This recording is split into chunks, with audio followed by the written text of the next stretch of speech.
हैं आप सभी का आई2 स्टडी टीम पर। दोस्तों इस वीडियो में हम देखने वाले हैं बीए सेकेंड ईयर इतिहास प्रथम प्रश्न पत्र इकाई 1 से इकाई 5 तक के वेरी इंपॉर्टेंट क्वेश्चंस एवं उनके आंसर देखने वाले हैं। इससे पहले मैं इसके इंपॉर्टेंट क्वेश्चंस ऑलरेडी करवा चुकी हूं। इस वीडियो में हम इसके आंसर भी देखेंगे, तो वीडियो के अंत तक बने रहें। तो चलिए स्टार्ट करते हैं। और मैंने इसकी फर्स्ट और सेकंड पेपर करवा चुकी हूँ मैं ऑलरेडी। उन्हें जाकर एक बार जरूर चेक करें, क्योंकि वो वाले क्वेश्चंस इनसे बहुत ही डिफरेंट हैं और वो वाले क्वेश्चन पेपर में 100% आपको बहुत सारे मिल जाएंगे। जो भी इंपॉर्टेंट क्वेश्चंस हैं, पर इनसे पहले उन्हें आप जरूर जाकर चेक करें। तो चलिए स्टार्ट करते हैं। पहला क्वेश्चन हो जाएगा आपका दीर्घोत्तरीय प्रश्नोत्तर। प्रथम हो जाएगा आपका मध्यकालीन इतिहास जानने के प्रमुख साधन या स्रोत बतानी है आपको। क्वेश्चन आपको पूरा रीड करना है। इसके बाद आपको साधनों का विभाजन इस प्रकार आपका जो आंसर हो जाएगा। ऐतिहासिक साहित्य जो हो जाएगा आपका हुमायूंनामा, अकबरनामा, इस प्रकार आपका हो जाएगा। तो जो है आपका पूरा क्वेश्चन इस प्रकार, जैसे कि आप देख सकते हो, जो आपका पूरा आंसर रहा क्वेश्चन का। और अगला इसके बाद आपका इसमें हो जाएगा बादशाहनामा, जफरनामा, इस प्रकार आपको जो आंसर में लिखना है। जो आपका इसका स्क्रीनशॉट ले सकते हो आप। इस प्रकार आपका जो हो जाएगा विशुद्ध साहित्य भवन और अभिलेख। फिर आपका बाकी का इसका है यात्रियों के विवरण और मुद्राएं बतानी है। अगला क्वेश्चन हो जाएगा आपका कुतुबुद्दीन ऐबक की उपलब्धियों की विवेचना करना है कि उन्होंने क्या उपलब्धियां की थी। कार्य भी पूछ सकते हैं आपके, कार्य जैसे क्वेश्चन में आप देख सकते हो। फिर आपको प्रशासन उनका पूरा लिखना पड़ेगा। वैदेशिक नीति, इस प्रकार आपको उनकी पूरी जीवन का वर्णन करना पड़ेगा, उन्होंने क्या क्या उपलब्धियां प्राप्त की हैं। इसके बाद पीछे है आपका मृत्यु एवं मूल्यांकन है उनका। फिर इसके बाद आता है आपका क्वेश्चन नंबर 3 जी हो जाएगा आपका इल्तुतमिश दिल्ली सल्तनत का वास्तविक संस्थापक था, इस पर कथन देना है आपको। तो ये आपका आंसर हो जाएगा। फिर आपकी समस्याएं आती हैं यहाँ पे, इसका जो आंसर, फिर आपकी यहाँ पे समस्याएं हैं। फिर इसके बाद आपके जो कार्य और प्रशासन दिए गए हैं।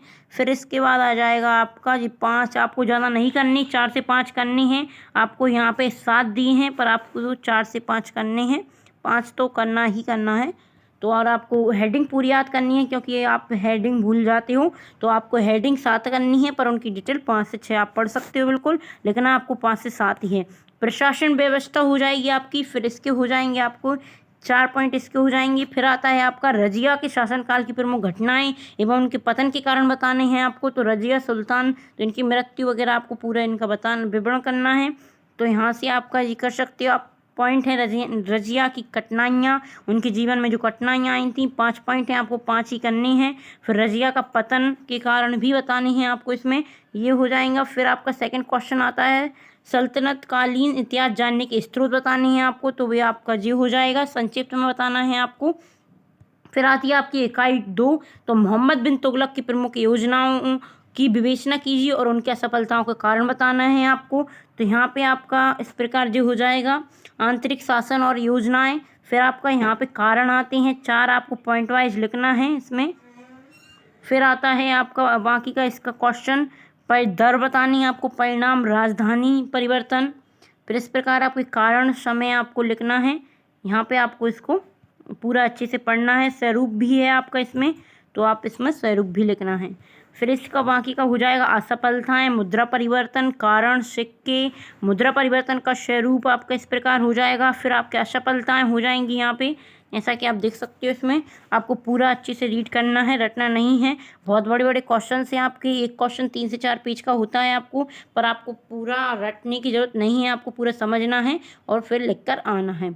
ये आपका निष्कर्ष भी लिखना है आपको। फिर आ जाएगा आपका विजयनगर साम्राज्य की शासन प्रणाली पर विवरण दीजिए। तो आपका यहाँ से क्वेश्चन, आपको थोड़ी व्याख्या लिखनी है इसकी। तो मतलब विजयनगर शासन क्या था, इसका संस्थापक वगैरह लिखने हैं, थोड़ी कौन सी सदी में इसका विकास हुआ वगैरह सब कुछ लिखना है आपको। फिर हो जाएगा आपका विजयनगर साम्राज्य का उदय कैसे हुआ। विजय और साम्राज्य का निर्माण, हरिहर बुक्का इसके संस्थापक थे, दोनों भाई थे हरिहर बुक्का, तो दोनों जो हो जाएगा आपका। फिर इसके बाद आता है आपका सुलभ वंश, तुलभ वंश जो आपको पूरा करना है। सामाजिक उन्नति, आर्थिक दशा, केंद्रीय राज्य, इस प्रकार आपको एक बार पूरा रीड करना है। अच्छी से रीडिंग माननी है कि आप लिख सको, ऐसा नहीं है कि आपको एक बार सिर्फ पढ़ना है, अच्छे से पढ़ना है ताकि आप लिख सको। पेपर में आपको लिखना है, इसलिए अच्छे से रीड करना है पूरा। केंद्रीय राज्य, प्रांतीय राज्य, स्थानीय शासन, तो ये सफलताएँ हो जाएंगी इनकी। विजयनगर की सफलता के कारण महत्व हो जाएंगे, पतन के कारण आपको एक ही क्वेश्चन में से आपको पूरा बता दिया जाता है, निष्कर्ष आ जाएगा आपका इसका, तो आपको इस प्रकार पूरा करना है। फिर आपका जो क्वेश्चन आप छोड़ भी सकते हो, करना हो तो कर लेना। फिर अगला हो जाएगा आपका भारत पर तैमूर के आक्रमण का वर्णन करना है आपको, तो ये हो जाएगा आपका 3 पॉइंट हैं इसके, तो आपको ये करना है। फिर इसका बाकी का भी आपको 9 पॉइंट दिए गए हैं, वैसे इसमें आपको 5 से 6 पॉइंट करने हैं। फिर तैमूर के आक्रमण के परिणाम लिखने हैं आपको। इसके बाद आता है आपका सिकंदर लोदी के चरित्र और उपलब्धियों का विवरण करना है, तो इस प्रकार आपका ये हो जाएगा। शासन की प्रमुख घटनाएं भी हैं शासनकाल में। फिर इसके बाद धार्मिक नीति, इस प्रकार उनका वर्णन करना है। यहाँ पे उपलब्धियाँ आ जाएंगी जो कि आपको पॉइंट वाइज लिखना है। योग्यता या महानता आ जाएंगी यहाँ पे उनकी कि उनकी क्या योग्यताएं और महानताएं हैं। फिर इसके बाद निष्कर्ष आ जाता है आपका यहाँ पे। फिर बाबर के आक्रमण के समय भारत की राजनीति की दशा, तो ये भी आपको एक बार रीड करना है। आपको इसमें 5 से 6 पॉइंट करना है। दिल्ली, मालवा, गुजरात, राजपूताना, इस प्रकार आपको बंगाल बिहार हो जाएगा। फिर यहाँ पे आता है आपका शेरशाह सूरी के सुधारों का वर्णन करना है आपको, तो यहाँ पर आपको प्रशासनिक सुधार बतानी है, केंद्रीय शासन, इस प्रकार आपको पॉइंट वाइज दिए गए हैं। 3 से 4 आपको जो कंप्लीट करना है। इसके बाद बाकी का इसका है प्रांतीय शासन हो जाएगा, राजस्व नीति हो जाएगी, भूमि की नाप, लगान की मात्रा, इस प्रकार आपका यहाँ पे हो जाएगा। फिर आपका सैन्य सुधार, इस प्रकार आपका जो आंसर है। न्याय सुधार, सहन सुधार, इस प्रकार हर क्षेत्र में इसको आपको बताना है।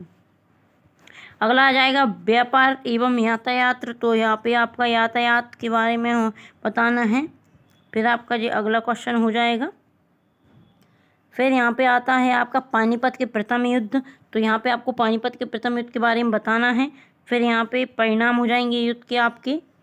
फिर आता है इकाई 3 आ जाती है आपके अकबर की विजयों का वर्णन करना है। अकबर की कौन कौन सी विजय हुई थी, तो मालवा विजय, गोंडवाना विजय, इस प्रकार हो जाएगा, राजपूताना विजय, चित्तौड़ पर आक्रमण, इस प्रकार आपका जो आंसर हो जाएगा। इसके बाद आता है बाकी के इसके और भी पॉइंट हैं, आपको पूरे नहीं करने, आपको 5 से 6 करोगे समथिंग है आपके लिए।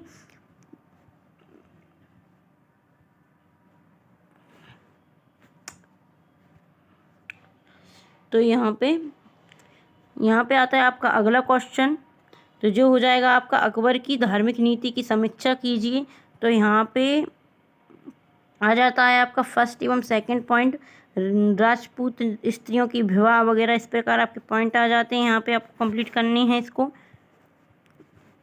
आपको 4 से 5 पॉइंट ही करनी है, 5 से ज़्यादा आपको पॉइंट नहीं करनी है। आपको पढ़ना है एक बार, इनफ है आप लोगों के लिए इतना, तो आपको एक बार रीड करना है। अकबर की धार्मिक नीतियाँ आ जाएंगी आपके यहाँ पे। फिर दीन इलाही आ जाएगा, इसके बारे में थोड़ा आपको पढ़ना है, क्वेश्चन आ सकते हैं यहाँ से अकबर के बारे में, 1-2 क्वेश्चन आ जाएंगे आपके। इस प्रकार दीन इलाही के बारे में वर्णन, विधि विधान पॉइंट वाइज आपको समझाना है, अब्दुल फजल। फिर यहाँ पे उसका बाकी का आंसर है। फिर आ जाता है अकबर की राजपूत नीति का वर्णन करना है आपको, कि राजपूत नीति की समीक्षा, तो इस प्रकार ये आपका आंसर है। इसके बाद आ जाता है आपका विभिन्न प्रकार के राजपूतों से संपर्क, कि उनका मतलब क्या क्या कनेक्शन था राजपूतों से, तो इस प्रकार यहाँ पे आपका आंसर हो जाता है जी। फिर आता है आपका अगला क्वेश्चन, जहांगीर कौन थे, उनके चरित्र का वर्णन करना है, तो यहाँ पे आपका ये आंसर रहा, जैसा कि आप देख सकते हो, जहांगीर का चरित्र एवं उनके कार्य। फिर यहाँ पे आता है आपका विद्रोही, जहांगीर की कूटनीति, फिर उनके जो कुछ पॉइंट हैं जो कि आपको करना है। फिर आता है आपका यहाँ पे नूरजहाँ से विवाह, इस प्रकार आपके जो पॉइंट लिखने हैं आपको। जहांगीर का शासन, जहांगीर की मृत्यु। फिर आता है शिवाजी की शासन प्रबंधन का वर्णन करना है आपको, तो उनका हो जाएगा ये पॉइंट। फिर इसके बाद आता है शिवाजी की शासन प्रबंधन, जो कि आप इसमें देख सकते हैं यहाँ पे, इस प्रकार आपको पॉइंट दिए गए हैं, आपको लिखना है पूरा। फिर आता है शिवाजी की विजयों का वर्णन करना है, तो ये आपको शिवाजी की विजय उन्होंने कौन कौन सी प्राप्त की थी, तो यहाँ पे आपको इस प्रकार पॉइंट वाइज दिया गया है, तो आपको ये करना है। फिर आता है आपका बीजापुर से अन्य संघर्ष, मुगलों से संघर्ष, इस प्रकार आंसर हो जाएगा आपका। जयसिंह और शिवाजी, औरंगजेब से पुनः समझौता, यहाँ पे आता है औरंगजेब की धार्मिक नीति, तो आपको उनकी धार्मिक नीति बताना है। प्रतिक्रिया का युग, इस प्रकार मंदिरों का जो आपको हिंदुओं की हत्याएं, आपको आंसर बताना है इसे। फिर अगला क्वेश्चन हो जाता है आपका औरंगजेब की धार्मिक दक्षिण नीति की विवेचना करना है, तो आपको बीजापुर ऐसे आपको जो आक्रमण, इस प्रकार आपको परिणाम, ऐसे आपको वर्णन करना है इसका पूरा। फिर आता है आपका अगला क्वेश्चन मुगल साम्राज्य के पतन के कारण बतानी है आपको, तो मुगल साम्राज्य के पतन के कारण यहाँ से ये हो जाएगा आपका।